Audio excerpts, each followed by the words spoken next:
भाई क्या होता है। करबला सुनी है ना, जानते हो ना करबला। करबला में एक भाई को हुसैन कहा जाता है, दूसरे भाई को अब्बास कहा जाता है। तवज्जो है सारे लोगों की। मैं बताने लगा हूं भाई किसे कहते हैं। एक भाई को हुसैन कहा जाता है, दूसरे को अब्बास कहा जाता है। अब्बास वो है जिसने कभी इमाम अली मकाम का नाम नहीं लिया था।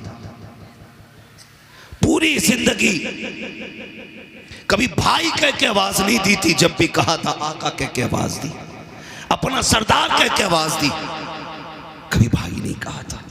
इतना अदब था, इतना अदब। जब करबला में गाजी अब्बास मैदान जाने लगे ना, तो मेरे इमाम ने कहा था अब्बास का जी आका का एक बार मेरे सीने से लग जा। दौड़ के आए, सीने से लग गए। आपने कहा मुझे भाई कहने लगे मेरी माँ उम्मे बनीन ने कभी सिखाया ही नहीं था कि मैं आपको भाई कहूँ। कब बचपन से मुझे सिखाया था कभी हुसैन को भाई ना कहना। मैंने कहा था अम्मी उनका बाप भी अली, मेरा बाप भी अली, मैं भाई क्यों ना कहूँ। तो मेरी माँ ने कहा था तू उम्मे बनीन का बेटा है, वो फातिमा ज़हरा का बेटा है। ये अदब सिखाए गए, ये अदब, ये तहजीब सिखाई गई। काश तो भाई कह दे। गाजी अब्बास ने उस दिन कहा था भाई। खुदा की कसम जब जाने लगे तो फिर हुसैन रोए। गाजी अब्बास ने कहा था आज अकबर को लाकर खेमे में रखा, नहीं ऐसे रोए जैसे अब रो रहे हैं। मेरे हुसैन ने कहा था तेरे बाद करबला में मुझे भाई कहने वाला नहीं रहेगा। ये भाई होता है। और तारीख गवाह है, मैदान करबला में गए, तलवारें चली।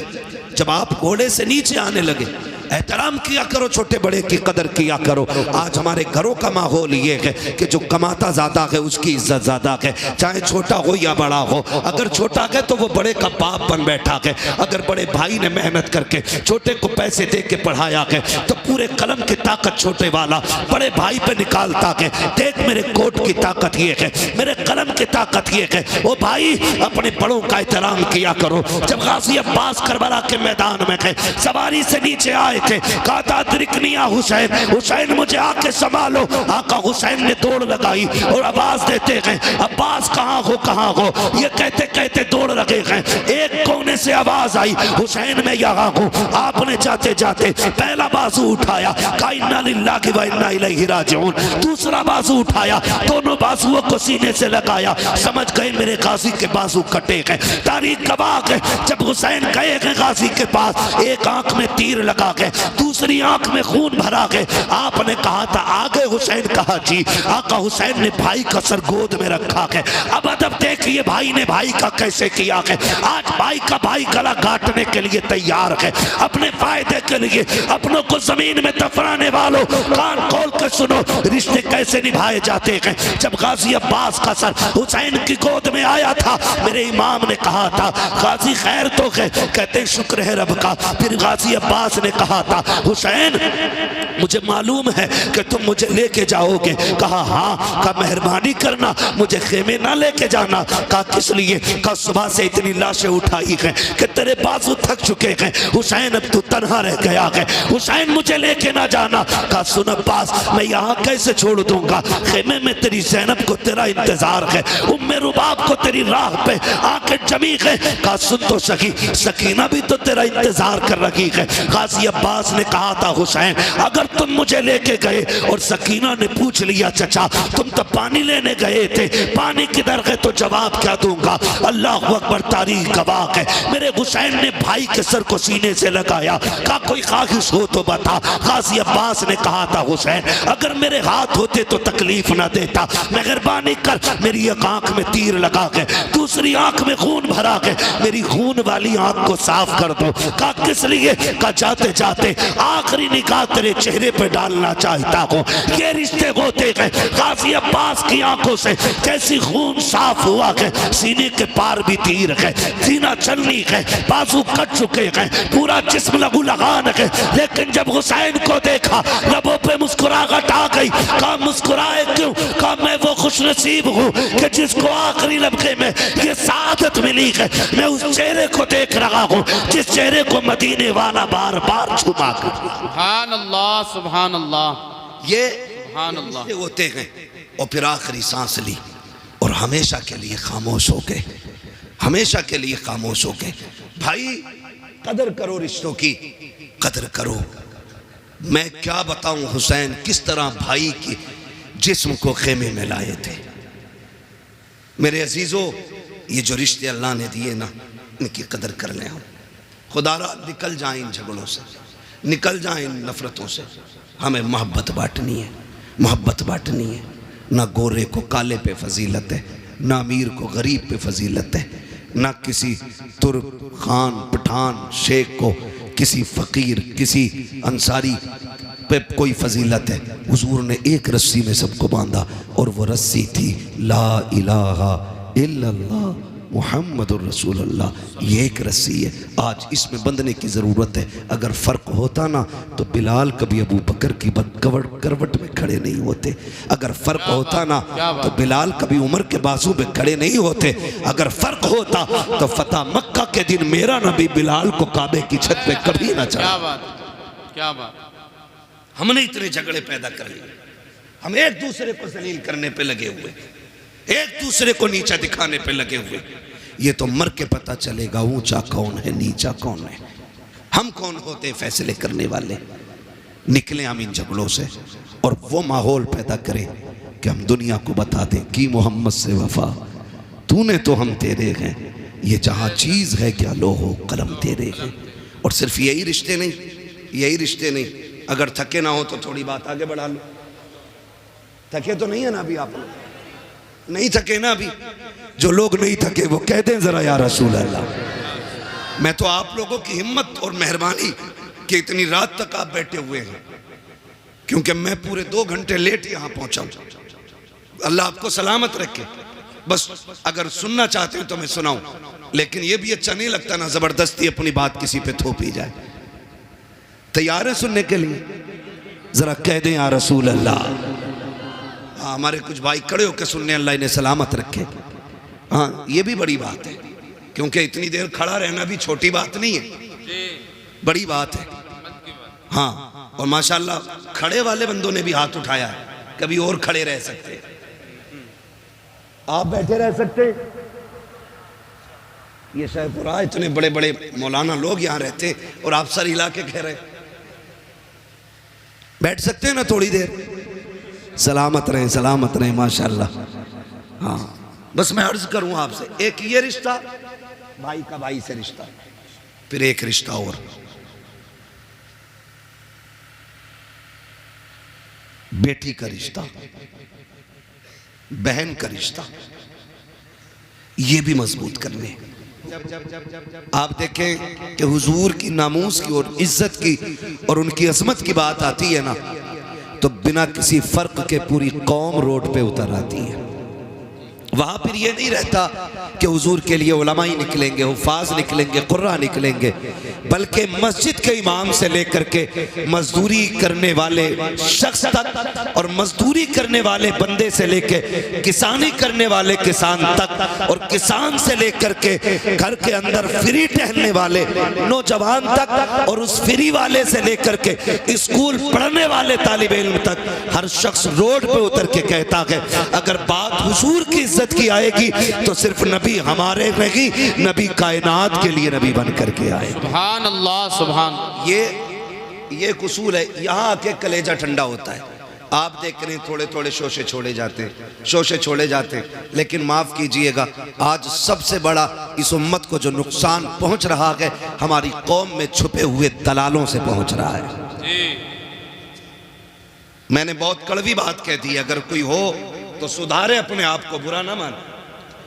ये हर गांव की कहानी है। कल जहां जलसे में गए ना कमरुद्दीन भाई, वहां पता ये चला कि 2 मुस्लिम पार्टियां हैं प्रधानों की। एक पार्टी ने जलसा कराया, दूसरी ने बैंड लगवाया, और दोनों ही कलमा पढ़ने वाले लोग, दोनों ही कलमा पढ़ने वाले लोग।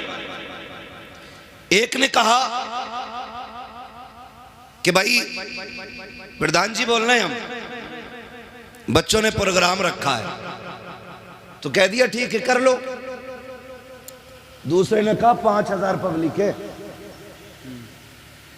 पूरा गांव मुसलमानों का, और जबकि हमारे जलसों में कोई विवादित गुफ्तगू और झगड़ालू लोग कभी नहीं आते, इसलिए कि ये हुजूर की महफिल है, यहां आवारा और गुंडों का कोई काम भी नहीं है। लेकिन उसने क्या कहा? उसने कहा 5000 पब्लिक है, जलसा बंद कराओ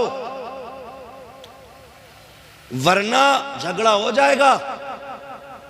लो फिर बैंड लग गया। हुआ यूं कि पैसे गए, जलसा हो गया। नुकसान किसका हुआ? बोले, बोल सकते हैं तो बोले पीछे वाले लोग। किसका नुकसान हुआ? हमारा नुकसान हुआ। आपसे सिर्फ इतनी बात कहने के लिए आया हूं, आज जो हवाएं चल रही है ना, दौर का तकाजा है, हालात का तकाजा है, कुल उम्मत मुस्लिमा को एक जगह इकट्ठा होना पड़ेगा। और जो आपसी इख्तलाफात हैं, किसी के मैंड का झगड़ा, किसी के खेत का झगड़ा, किसी के प्लॉट का झगड़ा, किसी के रास्ते का झगड़ा, किसी की जमीन का झगड़ा, किसी की इज्जत का झगड़ा, किसी की नाक का झगड़ा, किसी की मूंछ का झगड़ा, ये जितने झगड़े हैं ये सारे एक तरफ रखो और सब मुस्तफा की गुलामी में आकर के एक दूसरे के शाना बशाना हो जाओ और दुनिया को बता दो मुस्तफा के चाहने वाले न कल अलग थे न आज अलग है। खुदा की कसम, जिस तरह मुस्तफा ने कलमे की रस्सी से कल जोड़ा था, आज भी उम्मत उसी रस्सी से जुड़ी हुई नजर आ रही। नारे तकबीर, नारे रिसालत, मसलके आला हजरत मौलाना हम्माद रजा मुरादाबादी। सुभान अल्लाह, सुभान। आज सबसे ज्यादा जरूरत है इत्तेहाद की, अपनी सफों में इत्तेफाक पैदा करें, वरना ये बहुत जिम्मेदार लोग बैठे हुए हैं।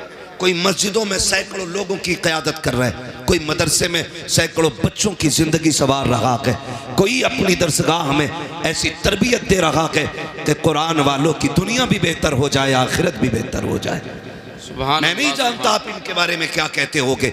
आपका कोई किसी के ये चचा होंगे, किसी के भतीजे होंगे, किसी के बेटे होंगे, कोई लल्ला कह के आवाज देता होगा, कोई भतीजा कह देता होगा, कोई चाचा कहता होगा। ये सारे रिश्ते बाद में हैं, लेकिन हुजूर की गुलामी का रिश्ता सबसे पहले है। ये सबसे पहले, ये सबसे पहला रिश्ता है। हम इनका एहतराम इसलिए नहीं करते कि इनके 8 हाथ पैर हैं, इसलिए भी नहीं करते कि इनकी 4 आंखें, इसलिए नहीं करते कि ये बैक वक्त चारों तरफ देखते हैं, बल्कि इसलिए करते हैं कि इनके सीने में जो दीन है वो मेरे मुस्तफ़ा का दिया हुआ है। सुभान अल्लाह, मेरे मुस्तफ़ा का दिया हुआ दीन है। आज ज़रूरत इत्तेफाक की है, आज ज़रूरत इत्तेहाद की है। आज उम्मत का हाल बता दूं, खुदा की कसम, जब हवा चलती है ना पीरों की, तो ढूंढ ढूंढ के मुरीद करते हैं, ढूंढ ढूंढ के। क्या कहते हैं कोई बच्चा है छोटा मोटा, गोद में डाल दो। क्या करेगा भाई?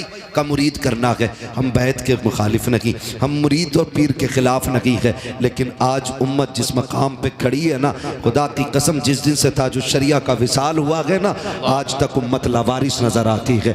आज कोई हमारे सरों पे हाथ रखने वाला नहीं है, आज इस कौम की कोई क़यादत करने वाला नहीं है, आज इस कौम के आगे खड़े होकर के इस कौम की रहनुमाई करने वाला कोई नजर नहीं आ रहा है।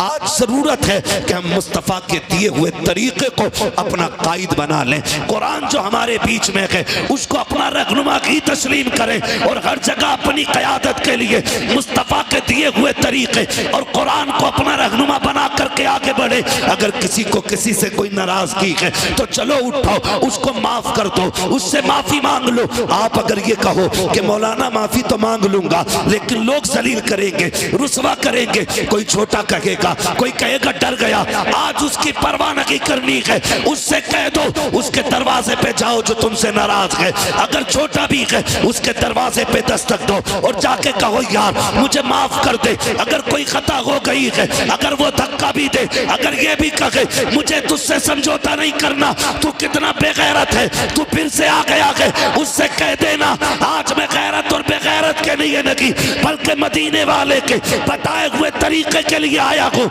मेरे नबी ने कहा है जो रूठे हुए भाई को पहले सलाम करता है अल्लाह उसके सारे गुनाह माफ फरमा दिया। सुभान अल्लाह, सुभान अल्लाह, बहुत खूब। मना लो, लेकिन किसे मनाए? बाप बेटे में नहीं बनती, चचा भतीजे में नहीं बनती, भाई भाई में नहीं बनती है। हाँ, अगर 1 इंच फालतू नप गई ना तो उसी पे मुकदमे चल रहे। अगर 1 ईंट दीवार में निकल गई, कह रहा ये क्यों निकली? भाई ये मिस्त्री की भी खता हो सकती है, ये थोड़ी सी निकल गई तो इसमें क्या हुआ, उसी पे झगड़े, इन छोटी छोटी बातों पे इतने बड़े झगड़े। आप जानते हो माफ करना हुजूर ने सिखाया है। किसने सिखाया? हुजूर ने सिखाया है। आज जब बाप बेटे नाराज हो जाते तो बेटा कहता नहीं नहीं मैं अब्बा को सलाम नहीं करूंगा। कहा क्यों? कहा उन्होंने मुझे चौराहे पे जलील किया था, मुझे डांट दिया था, मैं अपने यारों के साथ खड़ा था। मैं कहता हूं बेवकूफ, जिन्हें बाप डांटते हैं ना वो बेटे खुश नसीब होते हैं, बेशक, इसलिए कि डांटने वाले भी रब नसीबों से अता फरमाता है। क्या बात, सही बात है। ये नसीबों से मिलते हैं। अगर बाप डांट दे तो गुस्सा ना करो, ये हक है उसका, क्योंकि वो बाप है, पावर है उसके पास, क्योंकि वो बाप है।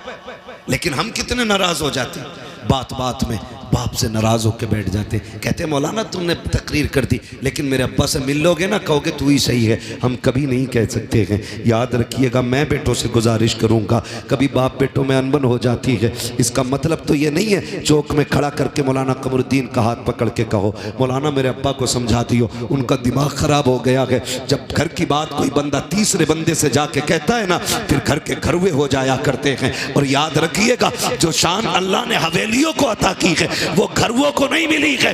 हवेली जितनी बड़ी होती है शान उतनी बड़ी होती है। तुम 10 फीट से 5 फीट में आ गए, 5 फीट से 3 फीट में रह गए, क्यों? क्योंकि एक दूसरे की सूरत देखना नहीं चाहते। ये निजाम तो मुस्तफ़ा ने नहीं दिया था, ये तरीका तो आका करीम ने नहीं दिया था। मिंबर रसूल है, सरकार जलवागर है, आका करीम तकरीर फरमा रहे हैं। और तकरीर के दौरान मेरे नबी ने कहा था सुनो मेरे सहाबा, जिससे उसके अपने नाराज हों वो मेरी महफिल से उठ के चला जाए, मुझे उसकी कतन जरूरत नहीं है। जैसी आका ने इतना कहा है, एक सहाबी नौजवान उठते हैं, तोड़ करके गए अपनी खाला की चौखट पे खड़े हो जाते हैं। और खाला वो है जिसने अभी कलमा नहीं पढ़ा है। आका करीम ने कहा था जिससे अपने नाराज हो वो मेरी महफिल से उठ के चला जाए। अब मुझे बता तो सही, अगर बाप से नाराज बेटा जलसे में आके बैठेगा तो क्या मिलेगा? जब उसे नबी की महफिल में बैठने की इजाजत नहीं है तो इस महफिल में आके उसे क्या मिलेगा?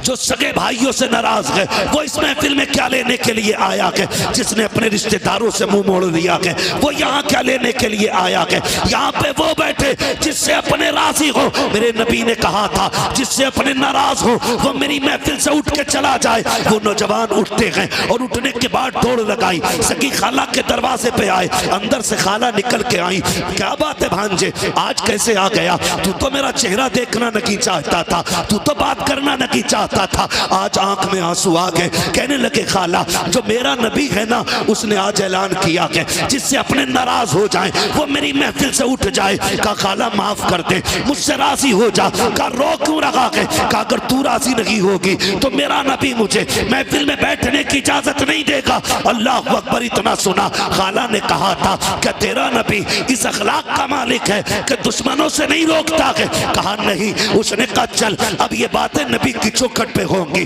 खाला ने हाथ पकड़ा है, भांजे को नबी की चौखट पे लाई है और आके आका को इशारा किया, सरकार बाहर आए। कहा कि आपने कहा है जिससे अपने नाराज हो वो उससे मैं नाराज हूँ। कहा जी।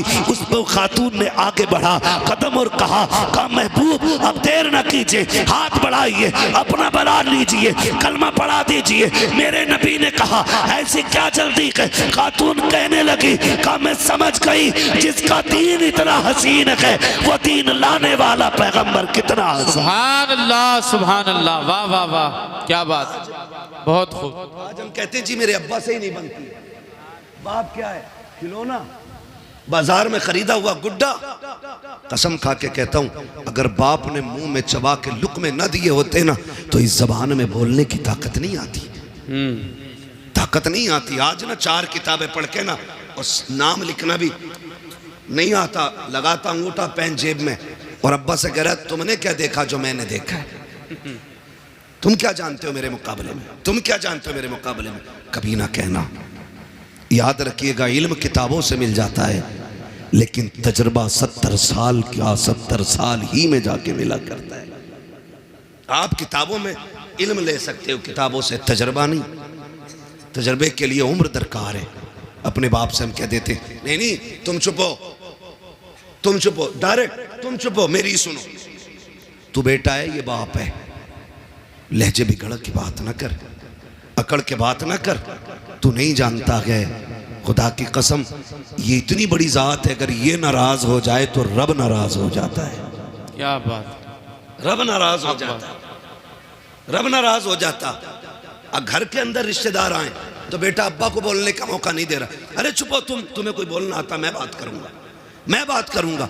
हाँ तेरी जबान अच्छी है ना, अब बुढ़ापा आ गया, उसकी जबान कांप रही है, अब वो बात करता है ना तो होठ कांपते हैं, क्योंकि आसाब कमज़ोर हो गए हैं, जिसमें जवाब दे गया है, इसलिए तुझे लगता है ना इसे बात करनी नहीं आती। लेकिन अब भी अल्लाह की इज्जत की कसम खा के कहता हूँ, जब इसके हाथ उठते गए ना तो फिर खुदा की रहमतें इसके टूटे लहजे पे बरसने लगती हैं। आज भी जब ये रब को आवाज़ देता है, उसकी रहमतें आवाज़ के साथ साथ बरसती है। तू किससे कह रहा है बात करने का सलीका नहीं है, तुझे पता है जब बड़ी बड़ी बातें बिगड़ जाती है तो इसी के टूटे लहजे बिगड़ी बातें बना दिया।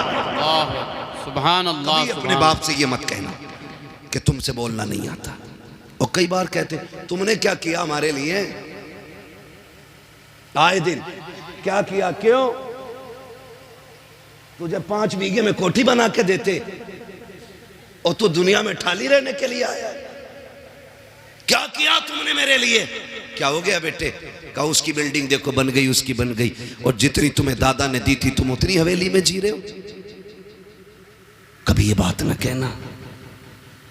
अगर तुम्हारे बाप ने इमारत नहीं बनाई, मजदूरी करके तुम्हें पाला है ना सिर्फ, तो फिर अपने बाप के कदम चूमा करो और कहा करो शुक्र है तेरे इन मेहनतों का, हम तेरा शुक्रिया अदा करते हैं कि तूने हमें पसीना बहा के हलाल के लुक़्मे खिलाए, किसी का खून बहा के हमें हराम के लुक़्मे नहीं खिलाए। ये अपने बाप से भी कहा कर, अपने बाप से। मगर हाय अफसोस हमारी कौम का हाल ये, जब बाप से उठा नहीं जाता ना, जब बाप बिस्तर से नहीं उठ पाता है ना, और कभी बिस्तर गंदा हो जाता है, बुढ़ापा क्या आया, अब तो सारे इल्ज़ामात बाप के सर आने। पानी गिर गया तो कहता तुमसे पानी पीना नहीं आता, खाते हुए खाना गिर गया कहता बुढ़ापा आ गया तुम्हें सलीका नहीं आया। अगर वो चला उठ के और कोई चीज टकरा कर टूट गई, कहता तुम्हें क्या पता कितने पैसे की थी, दिखाई नहीं देता बेटे, जब इसकी जवानी थी ना तो ये तूफानों के कलेजे चीर के चला करता था। आज बूढ़ा हो गया ना तो आज तुम्हारे मुंह में जबान आ गई। कभी बाप की बुराई चौक में ना करना, कभी चौक में न करना। मेरे नबी ना जब चलते थे रास्ते में, हुजूर के चचा कभी पीछे हो जाते ना तो हुजूर हाथ पकड़ के आगे कर देते। हुजूर हाथ पकड़ के, चचा पीछे ना चला करे, आगे चले। कहते हैं मेरी जान तेरे कदमों पे कुर्बान, आका मैं तेरे आगे कैसे हो सकता हूँ। सरकार फरमाते थे सुनो चचा, लोग कहते हैं तुम्हारा चेहरा मेरे बाप अब्दुल्ला से मिलता है, जब तुम पीछे चलते हो तो ऐसा लगता है कि मेरी पीठ मेरे बाप की तरफ हो गई है। हमारे नबी ने चचा का भी इतना एहतराम किया और हम सगे बाप का एहतराम नहीं करते और कह रहे मौलवियों ने बेड़ा गर्क कर दिया। गलती हमारी जिम्मेदार, मौलवी मच्छर ज्यादा काट दे, कह रहा 14वीं सदी का मौलवी नहीं बख्शा जाएगा। क्यों, मच्छर भी हमने सिखाए। कब तक अपने ऐप दूसरों पे डालेंगे हम? रब तो सबका है ना जी, रब रब जोर से, रब सबका है, सबका है। चलो हमारी नहीं सुन रहा है तो फिर तुम तो ऐसे बनो ना कि तुम्हारी सुने, वो तो सबका है। इमाम गजाली से पूछा था हुजूर दुआएं कबूल क्यों नहीं होती, तो आपने फरमाया था 2 काम किया करो दुआएं कबूल होने लग जाएंगी। कहा क्या? कहा जब भी खाना हलाल खाना और जब भी बोलना सच बोलना। फरमाया 2 काम कर लो, जबान खुलते ही अल्लाह मकबूलियत का परवाना अता फरमा दिया। सुभान अल्लाह। ये 2 काम सबसे ज्यादा जरूरी है। तो मैं आपसे अर्ज कर रहा हूं, माफी, एक दूसरे को माफ कर दें, झगड़े खत्म कर लें। ज़मीनें बड़ी बड़ी हैं, मौलाए कायनात मौला अली गुजर के जा रहे, 2 बंदे लड़ रहे ज़मीन के लिए, एक कह रहा था मेरी है, दूसरा कह रहा था मेरी है। तो हज़रत अली को आते देखा, कहा झगड़ा ना करो, फैसला इनसे करा लेते। हज़रत अली आए, क्या बात है? कहा फैसला कर दो। ये कह रहा मेरी है, मैं कह रहा हूँ मेरी है। तो आपने फरमाया तुम चुप हो, मैं ज़मीन से पूछ लेता हूँ किसकी है। ठोकर मारी, काली ज़मीन जानती है मैं कौन हूँ? ज़मीन ने कहा तुम अबू तुराब हो। कहा फिर बता तू किसकी है, इसकी है या इसकी है? ज़मीन ने कहा तालीन से कह दो ना मैं इसकी हूँ ना मैं इसकी हूँ, ये दोनों मेरे हैं। दोनों मेरे मेरे। जमीन के लिए सगे भाई पे मुकदमे ना करना। बीसा 2 बीसा, बीघा 2 बीघा छोड़ दो, इसलिए कि दौलत मेहनत से मिलती है, रिश्ते खुदा की रहमत से मिला करते हैं। सुभान अल्लाह, सुभान। कचहरी जाके देखो, भाई के कनपट्टे पे किसने लगा रखी है? सगे भाई ने।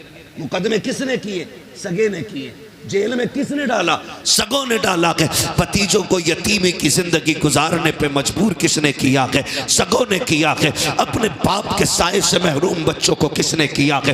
अपनों ने किया के। ओ नौजवानों, खून में गर्मी होती है, थोड़ी देर के गुस्से को बर्दाश्त कर लिया करो। अगर किसी के लहजे में तुम्हें जिल्लत महसूस हो, थोड़ी देर की जिल्लत बर्दाश्त कर लो। अगर तुमने खून की गर्मी दिखाई, नस्लें बर्बाद हो जाती हैं। जमाना तमाशाई बना देखता है और आज दुश्मन ताकतें तुम्हें मुंह फैलाए देख रही है। तुम जरा सी गलती करो, तुम्हारे बेड़े गरक कर दिए जाएं। तुम्हारे जरा से कदम गलत उठे, तुम्हें तबाह बर्बाद कर दिया जाए। मुझे बताओ तो सही, जितने दंगे हो रहे हैं उनमें मुजरिम भी गम है, कातिल भी गम है, मकतूल भी गम है, सताए भी हम जाते हैं, जेलों में भी हम डाले जाते हैं। वजह सिर्फ इतनी है कि हमारे गुस्से कंट्रोल में नहीं है। हमारे दुश्मन चालाकी से काम कर रहे हैं। तुम्हें तो मुस्तफा ने फिरासत दी थी, आका करीम ने दयानत दी थी, तुम्हें बिगड़ने की जरूरत नहीं है। अगर गुस्सा आ जाए, सुलह हुदैबिया याद कर लेना, सारा गुस्सा ठंडा हो जाएगा। अगर बदला लेने का वक्त आ जाए तो फतेह मक्का याद करना। खुदा की कसम, मुस्तफा का किरदार अपना लो, ये दुनिया भी हमारी होगी, आखिरत भी हमारी होगी। सुभान अल्लाह, सुभान अल्लाह। बहुत खूब हजरत, सुभान अल्लाह। नहीं कह रहा हूं, एक एक जगह का नाम आप पढ़ते होगे और सारे देखते होगे। मकान भी हमारे टूटे, जेल में भी हम, मारे भी हम गए, जेल में भी हम। समझ रहे? मस्जिदों पे हमारी हमले, जेल में भी हम। मेरे भाई, गुस्सा गुस्सा गुस्सा कंट्रोल में रखो, कंट्रोल में रखो, वरना दुनिया तुम्हें लूटने पे लगी है, लूटने पे लगी है। 10, 20, 50 हजार, लाख, 10 लाख, 20 लाख ये मुकदमों में लग जा रहे हैं। हम भाई को सजा कराने के लिए 50,000 दरोगा को देने तैयार हैं, लेकिन भतीजे की जिंदगी बचाने के लिए 5,000 हॉस्पिटल में देने तैयार नहीं। ये हमारी सच्चाई है। और गौस का दामन नहीं छोड़ेंगे, आला हज़रत का दामन। अरे पकड़ा ही कब है हमने? छोड़ोगे क्या?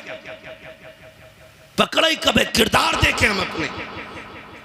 अगर हमारा सगा हॉस्पिटल में हो तो फ़ोन बंद कर लेते हैं, और जब किसी को सज़ा कराने की बारी आती है ना तो पड़ोसी भी आके बैठ जाते हैं। डरना मत मौलाना, दरोगा से बात करो, तुम पे ना हो तो हम दे देंगे, तुम पे ना हो तो हम दे देंगे। ये फ्री के मुशीर तुम्हारी तबाही का तमाशा देखने के लिए आते हैं। अगर गुस्सा आ जाए बर्दाश्त करना, अपनों पे मुकदमे मत करना, अपनों पे चढ़ाई मत करना, थोड़ी सी बर्दाश्त कर लिया करो। जब थोड़ी सी बर्दाश्त कर लोगे, खुदा की कसम जिंदगी सुकून में गुजर जाएगी कि कोई तुम्हारा कुछ बिगाड़ने वाला ही नहीं आएगा जी।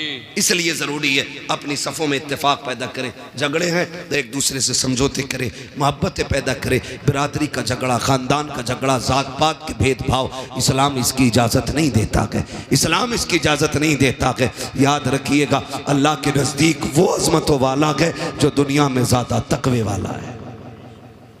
जैसा आपका तकवा वैसा ही आपका मकाम अल्लाह की बारगाह में बुलंद है। इसलिए मेरी गुजारिश है, पठान, खसाब, जमींदार, ठेकेदार बाद में बने, रब के वफादार बंदे पहले बनने की कोशिश करें। हम लोग पहले बनने की कोशिश करें। भाई क्या होता है जानते हैं आप? आज जाके देख लो, हॉस्पिटल में जितने भी झगड़े होंगे भाइयों ने मारा होगा। थाने में जाके देखो तो दोनों तरफ भाई होंगे। कचहरी में जाके देखो, एक वकील के बिस्तर पे भाई है तो दूसरा भी भाई है। ये कंडीशन है।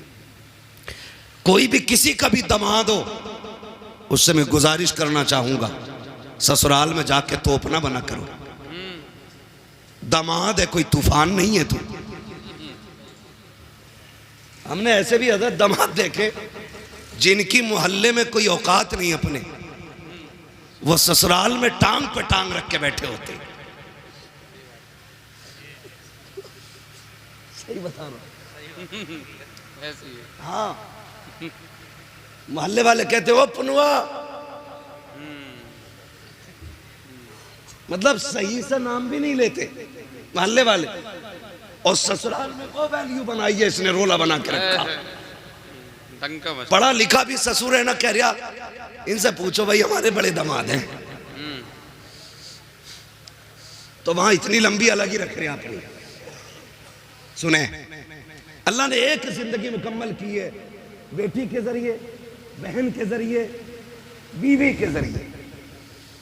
ये जिंदगी के बड़े अहम हिस्से हैं। अगर बेटी ना हो तो आंगन सूना, अगर बहन ना हो तो हवेली सूनी, अगर बीवी ना हो तो घर सूने जी। ये तीनों अहम रिश्ते हैं, और सबसे ज्यादा जुल्म इन्हीं पे होता है, सबसे ज्यादा। वो दामाद जिस गरीब ने अपने घर 300 रुपए का जूता नहीं पहना होता, वो ससुर से 1800 रुपए लेता जूतों के लिए। ना करो ये, इतने आसान कर दो रिश्ते कि जिस तरह बाप को बेटों पे नाज होता है, उसी तरह बाप को दामाद पे नाज होना चाहिए। ईद गुजरी है, ईद रहम करो यार, हाथ जोड़ रहे हैं तुम्हारे आगे। 1.5 लाख की ईद ही गई है, ये रस्में चल गई है। ईदी में क्या 3 किलो छुआरे, हाँ 1.5 किलो बादाम, 2 किलो किशमिश। खागा कौन? का दामाद। 1 क्विंटल सामान भेजा, दूल्हा बन के फिर भी ऐसे ही आया जैसे भीगी मुर्गी। ये जबरदस्ती के लोड है, खत्म करो ये जबरदस्ती के लोड, ये नहीं रहने चाहिए। सिर्फ वो रखो जो इस्लाम ने रखा है। हमें अपनी तरफ से फालतू नहीं बढ़ाना, नहीं बढ़ाना। ये अलग बात है कि दामाद का लीवर इतना कमजोर होता है कि बादाम खाते ही बीमार। ये कंडीशन है। इसलिए मेरे अजीज, फालतू के खर्चे बंद करो। आज गरीब सोचता कि बेटी रुखसत कैसे की जाएगी, आज कमजोर सोचता कि बेटी के हाथ कैसे पीले किए जाएं। इसलिए कि मैंने कई गरीबों को कहते सुना है रिश्ता पक्का तो कर देते, लेकिन बीच में ईद आ रही है, 1 लाख का खर्चा बढ़ जाएगा, ईद के बाद रिश्ता पक्का किया जाएगा। यार जो गुंजाइश वाला है वो तो कभी भी कर सकता है, लेकिन गरीबों का जीना हराम किया है ऐसी कसरत दौलत दिखाने वालों ने जो 1-1 लाख की ईदियां दे रखे हैं। कोई फायदा नहीं, कोई मकसद नहीं।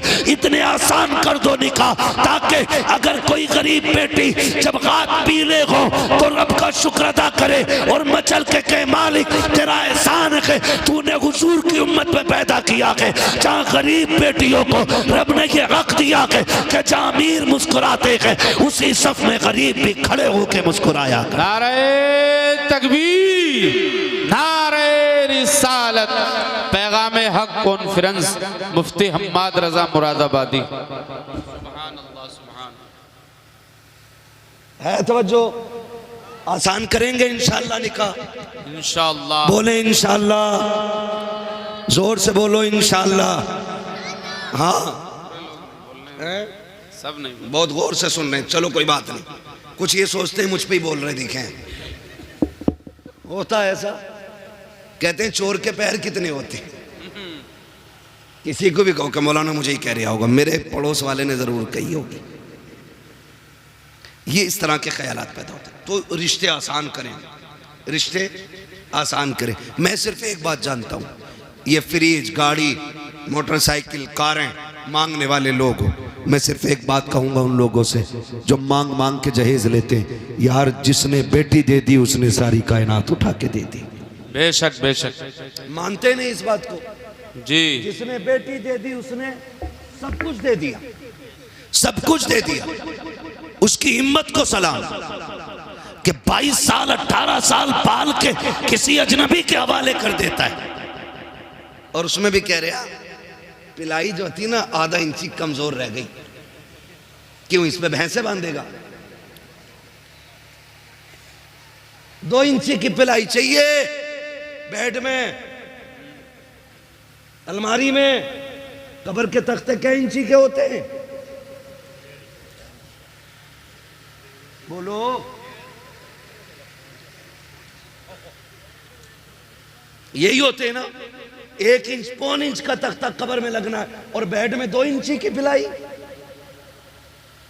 क्यों? क्योंकि कब्र का तख्ता खुद अपनी मालियत से खरीदा जाता है, इसलिए पौन इंची से काम चला रहा है। और उधर हराम का रखा दिख रहा है ना, इसलिए 2 इंची की मांग के ला रहा है। और मैं तो कभी कभी सोचता हूं ये बुलेट के लिए जो चच्चा लड़ रहे थे ना, ये कभी बैठेंगे नहीं इस पे, बेइज्जती और करा ली। बैठेंगे ना, चाबी भी ना मिलेगी ना। बैठना तो छोड़ो, चाबी भी ना मिलेगी। चाबी? मैं एक बात कह रहा हूं, बेगानी शादी में अब्दुल्ला दीवाना, भाई जिसे मिलेगी वो सोचे। तू क्यों मरा जा रहा चच्चा? तू बैठ की पिलाई की नहीं, कब्र के तख्तों की फिक्र कर। हमारी कंडीशन क्या है? दूल्हा बनता है बेटा, और बाप की खुशी का उस दिन ठिकाना होना भी नहीं चाहिए, क्योंकि ये बाप है और जो दूल्हा बना वो इसका। इसमें भी शक है क्या? वो इसका बेटा है। ओ भाई, अपने बाप ही का तो बेटा होता है ना दूल्हा। तो फिर भी कुछ सोच रहे, कहीं मौलवी पकड़ ना ले किसी मसले में। मैं पकड़ने नहीं, समझाने आया हूं। वो इसका। और ऐसे ना आज बैग यूं दबा के इधर इधर इधर इधर, खाना ठीक है, रोटी तो कच्ची नहीं रह गई, मिर्च सही है, हड्डी तो बेकार नहीं है, इसकी तो हड्डी ठीक है, अब तू लड़की वाले की हड्डी और चबा ले। ये कंडीशन होती है हमारी शादियों की। मजाल है जरा सी नमक तेज हो जाए, रोटी कम पड़ जाए, बिरयानी ज्यादा हो जाए, रोटी कम रह जाए, फजीते करते हुए चलते हैं। हाँ हाँ, क्या खिलाया है उसने? उससे 2 लोगों को रोटी सही से नहीं दी गई। वो बेगैरत 2 रोटी की बात करता है। जब तू बारात लेके आया था ना, तो 300 लोगों को हाथ जोड़ जोड़ के ला रहा था। चलियो वरना इज्जत रह जाएगी, चलियो वरना लोग जलील करेंगे। 4 आदमी बारात में आने के लिए नहीं थे। और तुम्हें खुदा का वास्ता, जब बेटी वालों के घर जाया करो, आधी रोटी घर खा के जाया करो, आधी बेटी वाले के घर खाया कर। अगर तेरी आधी खुराक की वजह से किसी बेटी के बाप की इज्जत रह गई, अल्लाह कयामत में कम नेकियों के बावजूद तेरी इज्जतों को 4 चांद लगा दे। नारे तकबीर, नारे रिसालत। वाह वाह, बहुत खूब हजरत। हजरत कई बरातियों की जेब में जंजीरें हमने देखे, रसमोले लेके चलते हैं, नींबू भी चल रहे हैं, ये सारी चीजें लेके हम चल रहे हैं। ना करो, क्योंकि बारात का खाना 8 दिन की मेहनत नहीं, किसी बाप के 18 साल लगे हैं, किसी के 15 लगे हैं। ये तो उस दिन पता चलेगा ना, जब अपनी बेटी की रुखसती की बारी आएगी, तब पता लगता है इज्जत क्या होती है, हक बात है, हक बात। तब पता चलता है जिल्लत क्या होती है। हाँ, मुखिया बना फिर रहा, कह रहा बोटी ठीक है, सब कुछ नाप तोल के इंच लगा के सारा लिया। और जब निकाह में इमाम साहब ने कहा, कह रहे कितने चल रहे हैं जी, तो मौलाना ने भी कह दिया जब सबके बढ़ने तो हमारे भी बढ़ा दो, 5 चल रहे हैं। ऐसे कूदा जैसे बरैया ने काट लिया। कह रहा तुम्हारे यहाँ नए तरीका, हमारे यहाँ तो 1500 चल रहे हैं। झूठ तो बोल ही देता है। चलें या ना चलें, बचाने की कोशिश कर रहे हैं। अच्छा, मैं भी कभी कभी सोचता हूँ कि जो लोग 5 स्टार होटल में खा करके 100-150 रुपए टिप्स दे देते हैं, जब वो 3 रुपए 4 रुपए फायदा कमाने वाले सब्जी बेचने वाले से सौदा करते हैं, तो फिर उससे 1 रुपए के लिए क्यों लड़ते? मरे जाते। यार गरीब को दिया करो, गरीबों पे लगाया करो। इमाम ने 5000 मांग लिए, कह रहा बुलाओ कलवा के अब्बा को, उनको भी बुलाओ जिन्होंने रिश्ता कराया है। कहा ये पहले क्यों नहीं बताया था, यहाँ 5000 चलते हैं, हम तो मौलवी अपना लेके आते। मैं कहता हूँ गैरत कर, जब बेगैरती दिखाता है तब तुझे पैसे दिखाई नहीं देते, जब तुझे अपनी शान बनाने की बारी आती है तब तुझे पैसे कम लगते हैं। जब इमाम को देने की बारी आई तेरा कलेजा फट जाता है। ओ भाई, इमाम को ज्यादा से ज्यादा दिया करो, इसलिए कि बेनमाजी खाएगा तो कम मिलेगा, नमाज वाला खाएगा सवाब अल्लाह ज्यादा अता फरमाए। सुभान अल्लाह, सुभान। लेकिन यहाँ के फिर सुई नाप तोल करते, इसलिए निकाह आसान करें, करेंगे इंशाल्लाह, करेंगे इंशाल्लाह। सुबह से ही भूखे तो न रहेंगे। एक और वो कहते हैं ना बबर सिस्टम है, क्या कहते हैं उसे, स्टैंड खड़े में जो खाना स्टैंडर कहते हैं ना, हाँ स्टैंडर ही कहते हैं उसे लोग कहते हैं। हम लोग जो गांव के लोग हैं, हमको इतने बड़े शहर के थोड़ी हैं यार, गांव के घर की ऐसी समझ लो।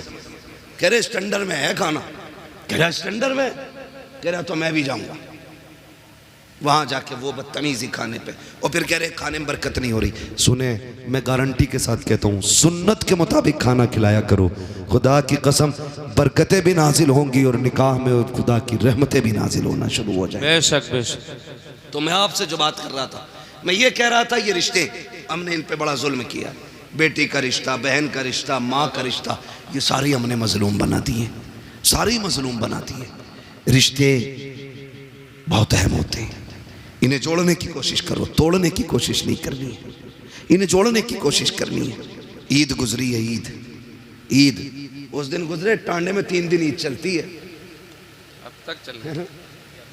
इतनी बेगैरती है हमारी कौम के अंदर, क्योंकि अभी कटा नहीं ना हमारा कोई दीन के लिए, इसलिए ईद भी 3 दिन करेंगे, बदमाशियां भी करेंगे, डीजे भी बजाएंगे। ईद खुदा की तरफ से बहुत बड़ा तोहफा है, हम इसकी इज्जत करें, हम इसकी कदर करें। ईद के नाम पे टांडे बच्चियां भेज दी कि हक है उसका ईद में जाना, नहीं ये गलत है। जो हक है वो दो उनको, जो नहीं है वहां उन्हें फ्री ना करो। दीन बड़ा मुश्किल है, वरना सच बताओ, जब तेरी मेरी बेटी बेपर्दा किसी बाजार में जाती होगी, फिर खातून जन्नत की बेटी सैयदा ज़ैनब के दिल पे क्या गुजरती होगी, खुद सोचो जरा। वो सोचती नहीं होंगी हमने खानदान दे दिया लेकिन पर्दा नहीं दिया था, हमने अपनों की लाशें देखी हैं, बच्चों के कटे सर देते, लेकिन हमने हुजूर का दिया हुआ पर्दा नहीं छोड़ा। तो फिर क्या जवाब होगा अगर क़यामत में उन्होंने पकड़ लिया तो। इसलिए खुदारा हम अपने रवैयों को बेहतर करें, रवैयों को बेहतर करें। ईद गुजरी है ना, कई लोग ना बेटियों को फ़ोन, ना बेटियों को बुलाना, क्यों कि दामाद से अनबन हो गई थी। समधी जो हो ना, समधी भी मुझे तो कहीं कहीं ऐसा लगता कि पूरे आतंकवादी होते। सही कह रहा हूं, कह रहा जाऊंगा नहीं, मूछ का मसला, और जागा मेरा लड़का भी नहीं, निकाह लड़के का हुआ, अब्बा तुम्हारा नहीं हुआ है। बेटी पे सितम न करो, वरना अल्लाह ऐसा रगड़ेगा सारी समझीगिरी निकाल देगा। जो बने बैठे ना हम समझी हैं, ना करें। बाप को बेटियां बड़ी प्यारी होती हैं, बेटियों को कभी माँ बाप से जुदा ना करें, खुद भी इनके साथ शामिल हो, इनको भी माँ बाप के साथ भेजें, उनके पास भेजें, ताकि बेटियों की खुशियों में कमी ना रह जाए। ये हम सभी पे लाजिम है, इन रिश्तों को निभा के चलें। और बस आखिरी बात आपसे ये कह के मैं बात ख़त्म करूं कि हम जिस सोसाइटी में जी रहे हैं ना, उस सोसाइटी में सबसे अहम और सबसे ख़ास बात यह है कि हमें पढ़ना होगा, आगे बढ़ना होगा। जी, जिसके पास 50 बीघे ज़मीन है वो पढ़ाते ही नहीं है, कह रहा ट्रैक्टर हैगा तो ये जोतेगा, अगर कलम ले लेगा तो ज़मीन कौन देखेगा। एक साइन में सारी छिन जाती है। ज़मीन मजबूत ना करो, औलादे मजबूत बनाओ। जी जी, आपके पास 50 बीघे है, 5 बीघे बेच के बच्चों को पढ़ाइए, और बच्चों को इतना मजबूत बना दो कि वो किसी पे बोझ ना बने, बल्कि दूसरों का बोझ खुद उठाने लगे। बेशक बेशक। पढ़ाइए अपने बच्चों को, और आने वाला दौर बम का नहीं, बारूद का नहीं, कलम का दौर है। जी,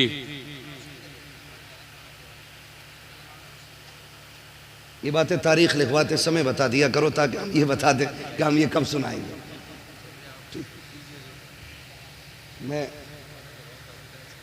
चलिए मैं सुना दूंगा एक वाक़या, ज़रूर आपका मन इस बात में रख लिया जाएगा, ठीक है। आप खुश रहिए, ठीक है ना। इन बच्चों ने बड़ी मेहनत की है, तो अगर ये चाहते हैं तो इंशाल्लाह वो मैं ज़रूर सुनाऊंगा, ठीक है। ज़रा कह दें या रसूल अल्लाह, या रसूल अल्लाह। और ज़ोर से कह दें या रसूल अल्लाह, या रसूल अल्लाह। है ना। मेरे भाई ने पहले भी मुझसे कहा था इस बात को, तो मैंने कहा था इंशाल्लाह कोशिश रहेगी, ठीक है। लेकिन मैं क्यों, हाँ, और मैंने उसमें बीच में जिक्र भी कर दिया है थोड़ा सा, लेकिन मैं आपको बता दूं, बस नाराज़ ना हुआ करें, मैं ये बात बता दूं भाई कि कुछ चीज़ें ऐसी होती हैं ना जो मौके के साथ ख़ास होती हैं, जी जी, ख़ास होती हैं। करबला का जिक्र अगर मुहर्रम में हो तो फिर 4 चांद लग जाया करते हैं, ठीक है ना। लेकिन मोहब्बत आपकी है तो इंशाल्लाह मैं कोशिश करूँगा कि इस बारे में भी कुछ बात कर लूँ। ज़रा कह दें या रसूल अल्लाह, या रसूल। अब जो दौर है ना, मैं जो कह रहा हूँ, अब जो दौर है वो दौर कलम का है। वही आगे बढ़ेंगे जो पढ़ेंगे। कब्जा हुकूमत उन्हीं की रहेगी जिनके हाथों में कलम होगा। हम जो तोड़े गए ना, हमारी जहालत की बुनियाद पे तोड़े गए। हम जो पीछे धकेल दिए गए, हमारी नाकाबिलियत की बुनियाद पे पीछे धकेला गया। हम पैसे देकर के हाई स्कूल पास करते और फिर कहते मुसलमान थे इसलिए निकाल दिया। हाँ, 10% ये वजह हो सकती है कि हमारे मुसलमान होने की वजह से हटाया गया, लेकिन 90% हमारी जो पीछे हटाने की वजह होती है वो होती है हमारी लाइल्मी। नौजवानों, किसी ऐसे स्कूल में ना पढ़ना जहां पैसे लेकर के नकल कराई जाती हो। खुद मेहनत करना और इतनी मेहनत करना कि अपनी काबिलियत से हर एग्जाम को पार करके मनसब हासिल करो। लोग कहते हैं कि काबिल लोगों को नौकरी नहीं मिलती, मैं ये कहता हूँ किसी मर्ज का इलाज बन जाओ, मरीज दौड़ता हुआ खुद तुम्हारी चौखट तक आ जाए। बेशक बेशक। इसलिए तालीम पे सबसे ज्यादा गौर करना है, हमें पढ़ना है। आज हमारे लिए सबसे ज़्यादा ज़रूरी है। और ज़रूरी नहीं है कि मौलाना ही बनाए, मौलाना ही बनाए, ये ज़रूरी नहीं है। दीन की बुनियादी बातें सिखाइए, फिर बेटे को IAS IPS बनाइए, फिर बेटे को आप एक दीनदार वकील बनाइए। उससे कहिए तुझे हक के लिए मुकदमे लड़ने हैं, तुझे सच के लिए कोर्ट में आवाज़ उठानी है। ऐसे बेटे बनाओ और फिर तैयार करो अपनी कौम के नौजवानों को। हर कोर्ट में जब हुजूर का गुलाम खड़ा होगा ना और कह देगा मुझे झूठा मुकदमा नहीं लड़ना, मैं सच के लिए लड़ूंगा, लोग सोचने पे मजबूर हो जाएंगे आज के गुलामों का किरदार ऐसा है तो फिर नबी के उमर का किरदार कैसा रहा हो। सुभान अल्लाह, सुभान। इसलिए पढ़ेंगे इंशाअल्लाह। बच्चे बैठे, नौजवान बैठे, PUBG कितना खेल ले हो? बहुत दबा के खेलने हैं बच्चे, दबा के चल जाओ, जिस कोने पे बैठ जाओ उठता ही नहीं। हाँ, हर वक्त यूं। क्या है ये? हमारा वक्त बर्बाद हो रहा है। कोई और कौम इतना नहीं खेल रही है, सच बता रहा हूं। हम रातों में चलते हैं, अगर रोड पे नौजवान मिले रात में हम समझ जाते हैं ये मुसलमानों का गांव है, और जहां वक्त से लोग सो जाते हैं हम समझ जाते हैं हम मुसलमान ही नहीं रहते, क्योंकि हमारा जो उसूल है ना वो बड़ा बेकार होता जा रहा है। रहन सहन खराब, तौर तरीके बदल गए। नौजवानों, अब मोबाइल चलाने का वक्त नहीं है, अब कलम चलाने का वक्त आ गया है। पढ़ो, आगे बढ़ो, ये साइंस तुम्हारे कदमों में होगी, ये तरक्कियाँ ये सब तुम्हारी होंगी, लेकिन शर्त है खेल छोड़ करके हमें तालीम की तरफ आना पड़ेगा। बेशक तालीम की तरफ आना पड़ेगा। ना हमारे अच्छे स्कूल हैं, ना हमारे अच्छे हॉस्पिटल हैं, ना हमारे अच्छे कॉलेजेस हैं, ना हमारे अच्छे मदरसे रह गए, क्योंकि मदरसों से तो लोगों ने नफरत इतनी कर ली ना, उन्हें लगता है कि ये मदरसे जो है ना सिर्फ चंदों के लिए हैं। नहीं, खुदा की कसम, अगर ये मदरसे ना होते हमारे चेहरों पर ताड़ियाँ नहीं होती, अगर मदरसे ना होते सरों पर टोपियाँ नहीं होती, ये मदरसों की देन होती है। तुम्हें क्या लगता है जो सरे हुसैन ने नेज़े पे कुरान पढ़ा था, क्या सिर्फ वो इमाम हुसैन का कमाल था? नहीं, खातूने जन्नत ने दूध पिलाते वक्त कुरान सुनाया था, सर कटा के नेज़े पे हुसैन ने कुरान पढ़ के सुना। सुभान अल्लाह, सुभान अल्लाह। जब दरसगाह ऐसी होती है ना तो फिर बेटे ऐसे होते, फिर बेटे ऐसे होते। मैं आपसे अर्ज कर रहा था, खुदारा रिश्ते बेहतर करे और अपने बच्चों को तालीम दें, पढ़ाएं अपने बच्चों को, खुद भी पढ़ें, बच्चों को भी पढ़ाएं। अल्लाह ताला हमारी नस्ल को कुरान पढ़ने, सुनने, समझने की मौला करीम तौफीक अता फरमाए, और हुजूर के सदक़े में अल्लाह हमारी नस्लों में उलमा, हुफ़ाज़, कारी, IAS IPS अल्लाह हमारी कौम में पैदा फरमा दे। आमीन कह दो भाई, आमीन। हाँ, यहाँ आमीन कहने वाली बात थी। तो पढ़ने की कोशिश करें। और मैं ज़मींदारों से, गुंजाइशदार लोगों से कहना चाहता हूँ, अगर आपके बच्चे किसी काम में लग गए हैं और आपके पास अब पढ़ने वाला बच्चा नहीं है ना, तो फिर आप ये तलाश करें कोई गरीब बच्चा हो जो आगे बढ़ना चाहता है, पढ़ना चाहता है, अच्छा है, ज़हीन है, अच्छे नंबरों से पास हुआ है, तो फिर आप अपने पैसे से उसकी मदद करके उसको पढ़ाएं और उससे कह दें अगर डॉक्टर बन जाए ना तो 6 दिन अपने लिए दवा देना और 1 दिन मदीने वाले के नाम पे तुझे फ्री दवाइयाँ बांटनी है। सुभान अल्लाह। करेंगे इंशाअल्लाह ये भी। हम चंदा करके, मेहनत करके जलसा कर लेते हैं, हम मेहनत करके मज़ारों के गुंबद बना लेते, हम चंदा करके 5 लाख 7 लाख का मीनार बना लेते, तो हम पैसा इकट्ठा करके अपने गांव के अंदर एक IAS IPS नहीं बना सकते? बोलो बना सकते कि नहीं? अगर हर गांव के अंदर एक IAS होना तो फिर कोई भी इलाका कमजोर नहीं होगा जी। ये याद रखिए। हमारे तो प्रधान भी ऐसे मुठा छाप होते हैं, ऐसे जाके कह रहे पुलिस वाले से भाई क्यों आए गाँव में, जबकि गाँव का मालिक प्रधान होता है। पुलिस वाले को इजाजत नहीं है प्रधान की इजाजत के बगैर गांव में कदम रखे, लेकिन चच्चा को पता ही कुछ नहीं है क्योंकि पढ़े ही नहीं है। पढ़े, काबिल बने, अपने हुकूक जाने, जो आपको राइट्स मिले वो समझिए आप, ताकि कोई कमजोरी पैदा ना हो, ताकि कोई कमी ना रह जाए। पढ़ेंगे इंशाअल्लाह, जी इंशाअल्लाह। वादा करें सारे इंशाअल्लाह। पढ़ाएंगे बच्चों को, जी इंशाअल्लाह। पढ़ाएंगे कि दुकान कराएंगे? अरे बहुत पढ़ा लिया, अल्लाह को 10वीं पास है, चल बैठ दुकान बजा कर शटर खोल। 10वीं पास करा के ना और बैठा दिया दुकान में, है ना, और फिर लल्ला ने 2 ही चीजें याद की, यस और नो, बस वही काबिल हो गया। साइन करने हमें नहीं आते, हम कुछ पढ़ नहीं सकते, तो क्या फायदा। कोशिश करें आज ही से कि एक हम बंदा ऐसा तैयार करेंगे जो हमारे गांव का होगा और IAS होगा, IPS होगा। ये तैयारियां करें अगर वजूद को बाकी रखना चाहते हो, वरना ये सोच लेना दीन तुम्हारे ऊपर नहीं है आया यूं रिशो तातार के अफसाने से, पासबां मिल गए काबे को सनम खाने से। हाँ, जिसने नबी की आल को कत्ल किया था वो यहूद और नसारा नहीं थे, वो इसी दीन का कलमा पढ़ने वाले लोग थे, वो हुजूर का कलमा पढ़ने वाले लोग थे। अल्लाह ने उनका ऐसा बेड़ा गर्क किया, आज उनका नामो निशान नहीं मिलता है। तो आपको क्या लगता है दीन हमारे ऊपर टिका हुआ है? हम कुछ भी कहे करें, अल्लाह को हमको जिंदा रखना ही है, माज अल्लाह उसकी कोई मजबूरी है? वो तो ये कहता है अगर तुम मेरे दीन से खिलवाड़ करोगे मैं तुम्हें खत्म करके तुमसे अच्छे लोग ला के रख दूंगा, ये उसका ऐलान है। इसलिए खुद से कोशिश करो। वो कुरान की आयत करीमा में हाफिज तो नहीं हूँ, इन्नल्लाह ला युगय्यिरु मा बिकौमिन हत्ता युगय्यिरु मा बिअनफुसिहिम, है अल्लाह ताला किसी कौम के हालात उस वक्त तक नहीं बदलता जब तक कौम अपने हालात बदलने की खुद से कोशिश नहीं करती। हमें कोशिश करनी है खुद से, हमें। फिर आप कोशिश करें, कामयाबी देना रब का काम है। करेंगे इंशाअल्लाह। इसी दीन के लिए करबला में शहादतें हुई हैं। खाली सुन के घर जाके हुसैनी नहीं बन सकते हो, किरदार में भी हुसैनी बनना पड़ेगा, अखलाक में भी हमें हुसैनी बनना पड़ेगा, तौर तरीके भी हमें करबला वालों के होने चाहिए। मैं आपसे अर्ज कर रहा था, रिश्ते निभा के चलें। जिस तरह आप मेहनत से बेटों को पढ़ाते हैं उसी तरह मेहनत से बेटियों को भी पढ़ाइए, बेटियों को भी पढ़ाइए। हम बेटों को इसलिए मेहनत से पढ़ाते कि ये बुढ़ापे का सहारा होता है, और बेटियों को इसलिए नहीं पढ़ाते क्योंकि वो पराए घर चली जाती हैं।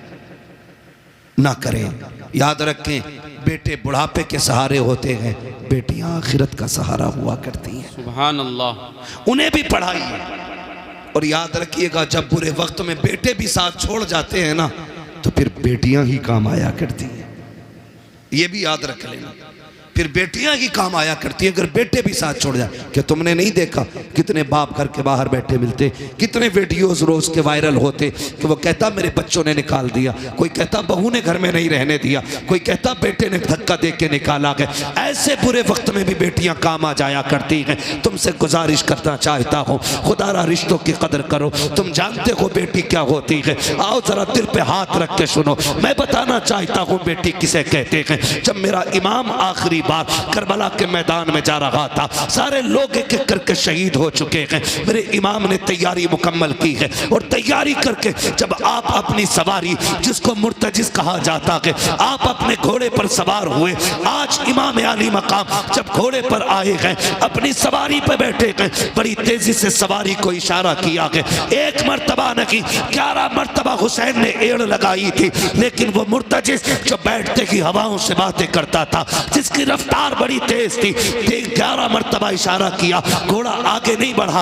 आपने कहा मुर्तजिज क्या बात है, क्यों आगे नहीं चलता है? क्या तुझे पता नहीं है ज़ैनब खेमे के दरवाजे पे खड़ी है, उम्मे रुबाब भी खड़ी है, जल्दी कर, अब हुसैन को यहाँ ना रोक, बल्कि खेमे की जल्दी से खेमे के आगे से हटा, करबला के मैदान में ले चल। सबकी बेकरारी बढ़ती जा रही है। आप कह रहे हैं लेकिन मुर्तजिज आगे नहीं बढ़ता। आपने कहा था मुर्तजिज मैं जानता हूँ, तूने भी 3 दिन से पानी नहीं पिया है। सुन, मैं करीम इब्ने करीम हूँ, सखी इब्ने सखी हूँ, मैं तुझे तकलीफ नहीं देना चाहता।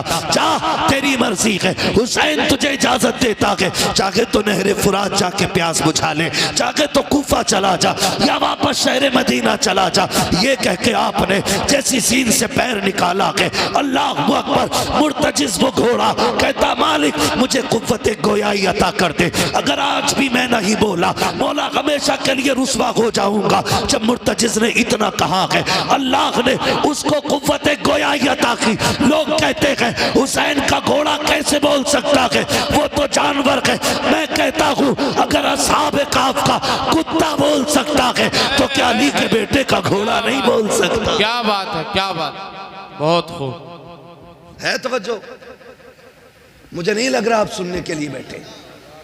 बस जो हुए गलत उनको माफ़ फरमाए रब्बे कायनात। ज़िंदगी ने दिया साथ, फिर होगी मुलाकात। चमन रहा फूल खिलेंगे, ज़िंदगी रही फिर मिलेंगे। सारे लोग कलमा शरीफ पढ़ लीजिए, ला इलाहा इल्लल्लाहु मुहम्मदुर रसूलुल्लाह व मा अलैना इल्लल बलाग। अस्सलामु अलैकुम।